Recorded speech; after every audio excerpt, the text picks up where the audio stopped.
So it's late, and so I don't want to take up a lot of time, but I'm just thinking about what we just heard, what we just saw, and I want to just make a couple of points.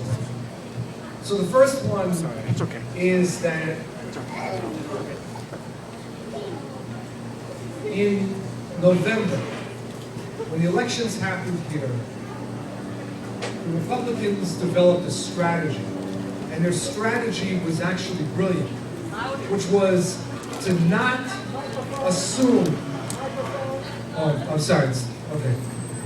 Their strategy was basically to not tell the voters what they really wanted to go for, and to move an agenda, but move it very quickly, move a blitzkrieg once they got elected. And the strategy made perfect sense. The idea was, in January, February, move through state houses, legislation that was draconian, pulverize us, and then assume that in 2 years we would be too despairing, or we would have forgotten, because you know how people in the United States are. And it would have worked. It would have worked except for the Arab revolt. And see, this is one thing that journalists have been able to pick up in places like Wisconsin and in Ohio and other places, that one of the most inspiring things for the demonstrators were the Arabs and an Arab democratic revolt.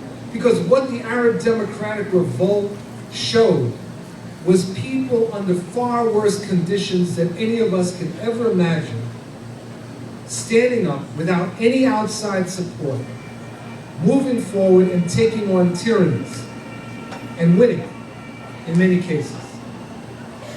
Now, if it hadn't been for the Arabs, let me tell you what would have happened in Wisconsin. There would have been a demonstration. It would have been big, very big. And at the end of the demonstration, everyone would have gone home. They would have gone home shaking their hands, shaking their heads, wanting a drink, yelling at each other, talking about how we're getting our rear ends kicked, and then that would have been it. And in the legislature, what would have happened? There would have been speeches. The Democrats would have given good speeches. They would have said that this was a draconian attack. And then they would have lost the vote. And then we would have said, you know, we're getting crushed again. But something happened in Wisconsin.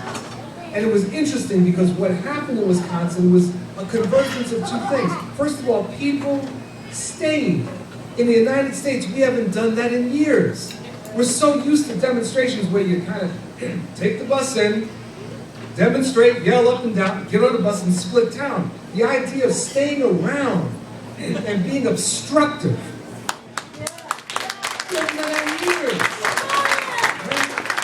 So that was one. And if it hadn't been for the demonstrators, I don't think the Democrats would have left town and gone to Illinois. I don't think that they would have done it. But let me say one other piece to this.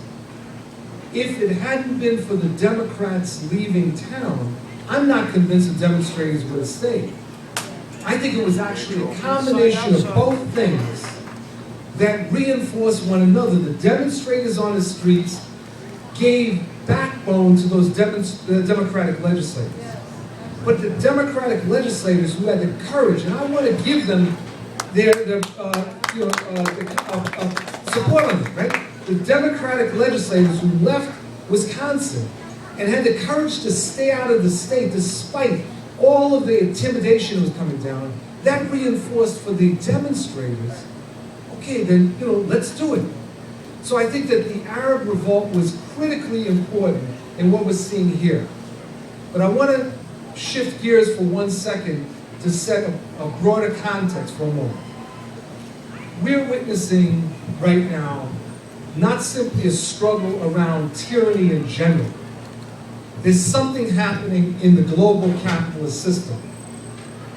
And there are two general responses that we're starting to see.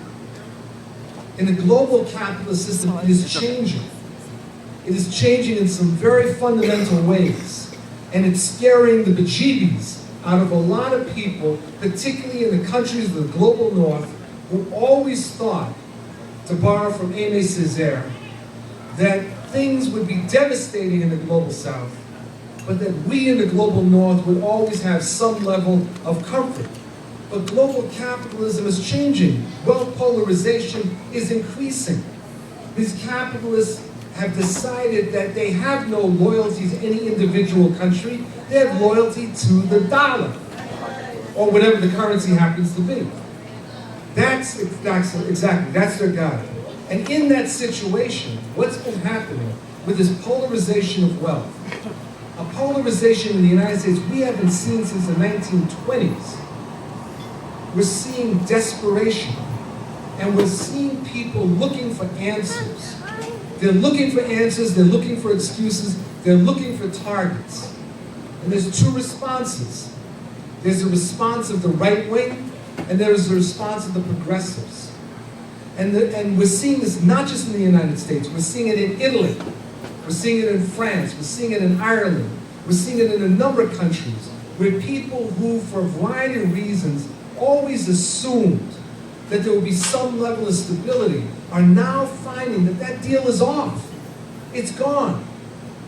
And it is moving more and more towards a Hobbesian war of all against all. And the right wing is saying that it's not the system to be blamed. It is, now you take your pick, Jews, immigrants, black folks, poor folks, teachers, unions. It depends. It depends on whichever enemy the right wing decides to focus on. What we have to understand, and this goes back to what I was saying earlier today, is that we have to have a different narrative.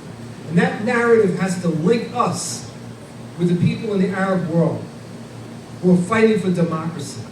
That's what the narrative has to do. The narrative has to explain that they're not demographic groups or ethnic groups or racial groups that are behind this. There's no Jewish conspiracy behind the collapse in the fall of 2008.